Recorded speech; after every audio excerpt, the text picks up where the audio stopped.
Hi, I'm Dakota Cornell, and this is Olympic weightlifting. So, tests of physical strength in competitions and performance has been around for centuries, from ancient Greece to circuses to modern day Olympics. Olympic weightlifting has been one of many tests of physical strength um, throughout the world, throughout history. Olympic weightlifting is professional, organized, and very competitive throughout the world. Olympic weightlifting is the only form of strength contest that is exhibited in the Olympic Games. And from its birth, Olympic weightlifting has been a passion for many people around the world and has been a staple of physical fitness. So to start, what is Olympic weightlifting?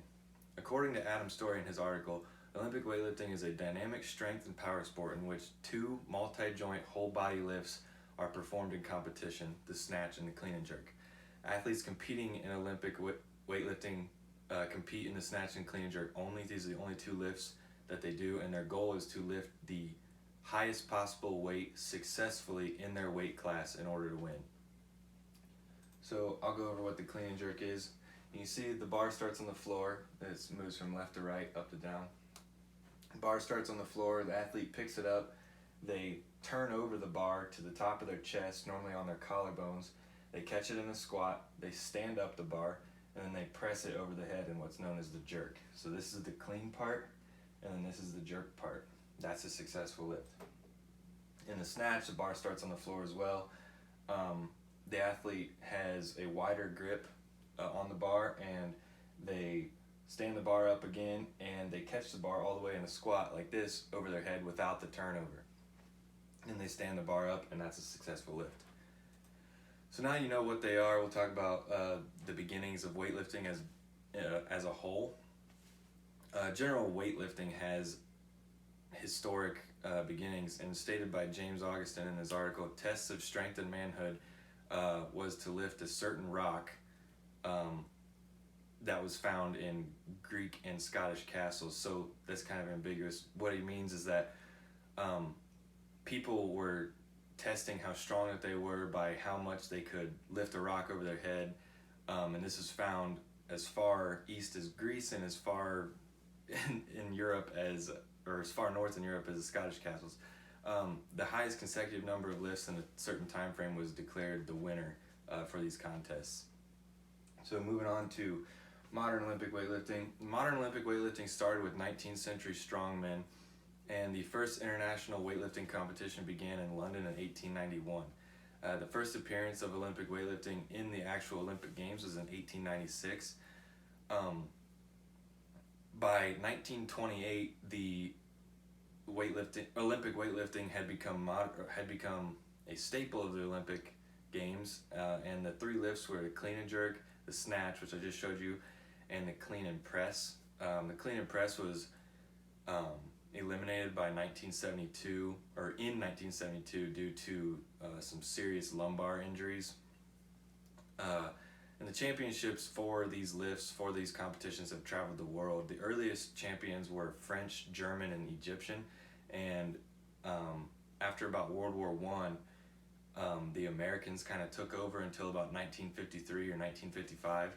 And then after that, Russia, China, Turkey, and Greece kind of took over the championships. And they're among modern day champions, with American and Canadian and other countries' championships being thrown in there. As stated by Connor Heffernan, Olympic weightlifting has, from humble beginnings, become a mainstay of the Olympic calendar. So Olympic weightlifting has humble yet deep beginnings, and the history continues to grow richer. And over the years, Olympic weightlifting has changed very little it's changed very little, including the equipment, with modern day equipment being of the highest quality, obviously. So moving to equipment, you got a platform. We're going to go from bottom up. The platform is always made of wood. It's a 4 meter by 4 meter square. All the dimensions are in metric, even weights. The barbell is about 7 feet long. It's got collars on the end. It's made from cast iron most of the time, and it's made from really, really good quality materials. The bar spins. The part that the athletes grab a hold of actually spins, and the collars on the end spin independently of each other. so that the athlete can rotate the bar without hurting themselves. The barbell for men weighs 20 kilograms, and the women's barbell weighs 15 kilograms and is a little bit more, it's a little bit smaller in diameter. The weight plates are all the same for men and women. They have a steel core that slides onto the bar. Then the steel core is coated in a rubber coating so that you can easily determine what weight it is, and you can and so the athlete can drop the bar over their head and make it land on the ground without destroying anything or without hurting themselves.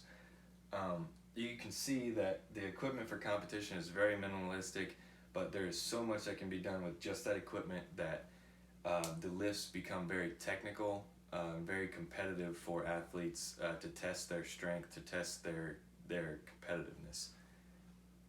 So to wrap it up, Olympic weightlifting does have prehistoric origins. From tests of brawn and strength in ancient Greece to its official birth in 1896, Olympic weightlifting has an amazing history and continues to write its own history as time moves forward.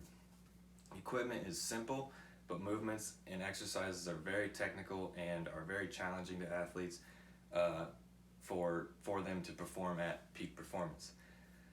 Olympic weightlifting is something that I am very passionate about. It's something that I really like to do. I've done it for about 4 years, and even though I'm not an Olympic class athlete, I'm not a world class athlete, I still do compete in smaller competitions, and it is a very good community to be a part of. It's very competitive and very welcoming, and it's something I really do enjoy to do. Olympic weightlifting has grown to be a staple of modern day Olympic Games and continues to become a passion for many people across the world. Thank you.